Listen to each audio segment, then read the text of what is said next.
Assalamualaikum warahmatullahi wabarakatuh. Kembali lagi bersama Us Isti dan Us Rati. Pada kesempatan kali ini kita akan belajar materi tentang kisah keteladanan Nabi Yusuf alaihi salam. Simak baik-baik ya videonya. Yusuf merupakan anak dari Nabi Yakub alaihi salam dari istrinya yang bernama Rahil. Yusuf mempunyai 10 kakak tiri yang semuanya laki-laki dan 1 adik kandung yang bernama Bunyamin. Suatu malam, Yusuf bermimpi melihat 11 bintang, matahari, dan juga bulan bersujud kepada Yusuf. Kemudian Yusuf menceritakan mimpinya kepada sang ayah. Dan ayahnya meminta Yusuf merahasiakan mimpi tersebut dari kakak-kakaknya. Ternyata mimpi Yusuf tersebut merupakan isyarat kenabian sebagaimana yang disampaikan dalam Quran Surat Yusuf ayat 6. Semakin sayanglah Nabi Yakub kepada Yusuf. Ke-10 kakaknya merasa ayahnya lebih sayang kepada Yusuf. Karena itulah kakak-kakaknya tidak menyukai Yusuf. Suatu malam kakak-kakaknya mengadakan rapat untuk memisahkan Nabi Yakub dan Yusuf. Sesungguhnya Yusuf dan saudara kandungnya Bunyamin lebih dicintai oleh ayah kita daripada kita sendiri. Padahal kita ini adalah satu golongan yang kuat. Sesungguhnya ayah kita adalah dalam kekeliruan yang nyata. Benar sekali wahai saudaraku. Ayah seolah-olah tidak ingat bahwa kita lebih kuat dan cekatan dalam bekerja. Lantas, apa yang sekarang harus kita lakukan, wahai saudaraku? Bagaimana jika kita bunuh saja Yusuf? Atau kita buang ke tempat yang jauh agar perhatian ayah tidak melulu kepadanya. Kemudian setelah itu kita bertaubat kepada Allah. Sebentar. Aku tidak setuju jika kita membunuh Yusuf. Dia itu adik kita, apalagi ayah kita seorang nabi.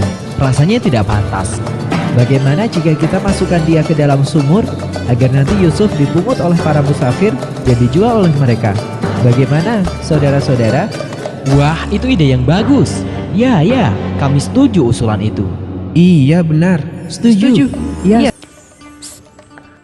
Kemudian kakak-kakaknya meminta izin ayahnya untuk mengizinkan Yusuf ikut mereka pergi ke suatu tempat. Sikap saudara-saudara Yusuf ini membuat Nabi Yakub merasa curiga dan khawatir terhadap keselamatan Yusuf. Dia khawatir jika saudara-saudaranya berperilaku tidak baik terhadap Yusuf. Akan tetapi, kakak-kakaknya terus berulang-ulang meminta izin kepada ayahnya hingga terpaksa akhirnya Nabi Yakub mengizinkan juga. Hingga pada akhirnya Yusuf dibawa ke hutan mendekati sumur tempat para pedagang sering mampir mengambil air.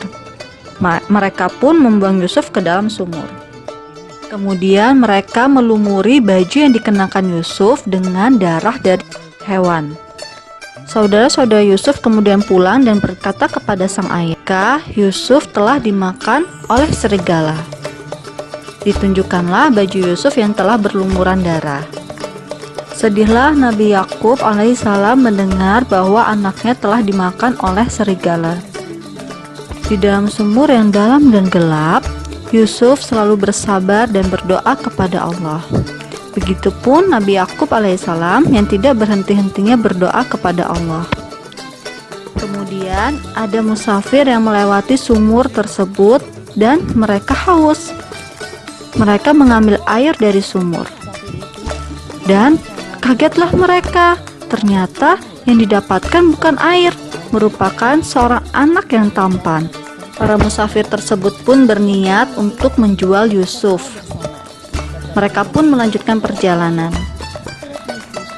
Pada zaman dulu tidak aneh jika anak-anak dijual. Tapi kalau sekarang sudah tidak ada lagi ya, insya Allah. Sesampainya di pusat kota, Yusuf dibeli oleh penguasa dari negara itu. Dia meminta istrinya untuk merawat Yusuf. Seiring berjalannya waktu, Yusuf kecil tumbuh menjadi pemuda yang tampan juga cerdas. Karena itulah banyak orang termasuk Zulaikha, istri dari orang yang membeli Yusuf, kagum kepada Yusuf. Yusuf diberi kemampuan untuk menakwilkan mimpi atau mengartikan mimpi. Ketika dewasa, Yusuf diangkat menjadi nabi. Suatu ketika, sang raja bermimpi melihat 7 ekor sapi betina yang gemuk dimakan oleh 7 ekor sapi betina yang kurus, 7 tangkai gandum yang hijau, dan 7 tangkai gandum lainnya yang kering. Raja segera mengumpulkan para penasihat untuk menjelaskan makna mimpinya. Namun, tak seorang pun bisa menjelaskan makna mimpi itu. Lalu, Yusuf menakwilkan mimpi sang raja dengan mengatakan, "Hendaklah kalian bercocok tanam selama 7 tahun berturut-turut. Kemudian, ketika kalian panen, maka hendaklah menyimpan makanan dengan cara membiarkan tangkainya kecuali sedikit untuk dimakan. Sebab setelah 7 tahun itu, akan datang 7 tahun kemudian masa yang amat sulit. Pada masa sulit tersebut, akan menghabiskan simpanan makanan sebelumnya. Setelah itu, akan datang tahun di mana manusia diberi hujan dengan cukup dan mereka memeras anggur." Raja tertegun dengan penjelasan Yusuf yang masuk akal. Kemudian mengangkat Yusuf sebagai pejabat negara urusan pangan. Ketika musim panceklik tiba, rakyat mulai berbondong-bondong mendatangi kerajaan Mesir. Mereka ingin mendapatkan gandum untuk kebutuhan makan sehari-hari. Tak tertinggal saudara-saudara Yusuf yang dulu menganiayanya juga datang ke Mesir dengan tujuan yang sama. Mereka mengira Yusuf sudah lama meninggal dunia. Saat itu, Yusuf mendekati mereka dan bertanya tentang asal-usul daerah dan keluarga saudaranya sendiri. Berapa jumlah anggota keluarga kalian? Sebenarnya kami tinggal ber-12 orang bersama seorang ayah. Namun malangnya satu adik kami pergi dan hilang di padang Sahara, sedangkan satunya lagi tinggal di rumah menjaga ayah kami yang sudah tua. Jadi, masih ada satu saudara kalian yang tidak ikut mengambil jatah makanannya? Itu karena ia bertugas menjaga ayah kami yang sedang sakit-sakit di rumah. Bawalah kepadaku saudaramu yang seayah dengan kamu. Tidakkah kamu melihat bahwa aku menyempurnakan gandum dan aku adalah sebaik-baik penerima tamu? Sepertinya akan sulit untuk... Jikalau kamu tidak membawanya kepadaku, maka kamu tidak akan mendapat gandum lagi daripadaku, dan jangan kamu mendekatiku. Sebenarnya kakak-kakak Yusuf merasa ragu. Pulanglah kakak-kakaknya kembali ke rumah. Berita pertemuannya dengan pejabat Mesir yang ternyata adalah Yusuf sungguh tak diduga karena mengenal Bunyamin. Ketika saudara-saudara Yusuf kembali ke rumah, diceritakanlah kepada ayah mereka tentang pertemuan dengan pejabat tinggi kerajaan yang meminta Bunyamin ikut dalam perjalanan yang akan datang. Tentu sang ayah khawatir kejadian yang pernah menimpa Yusuf terulang kembali.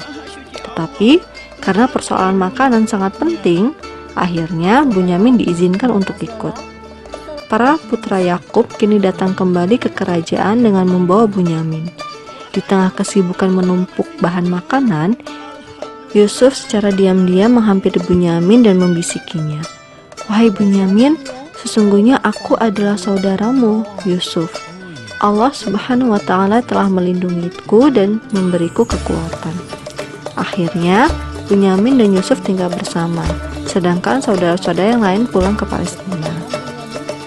Agar Bunyamin dapat tinggal bersama Nabi Yusuf, Bunyamin dituduh telah melakukan pencurian dan membuat Bunyamin ditahan sehingga tidak boleh pulang. Tapi itu hanyalah alasan agar Bunyamin dapat tinggal dengan Nabi Yusuf. Begitulah kisah singkat tentang Nabi Yusuf. Kesimpulan dapat kita ambil adalah Nabi Yusuf merupakan anak Nabi Yakub dan Rahil yang memiliki seorang saudara kandung bernama Bunyamin dan 10 kakak tiri. Nabi Yusuf diberikan kemampuan untuk menakwilkan mimpi dan juga kecerdasan.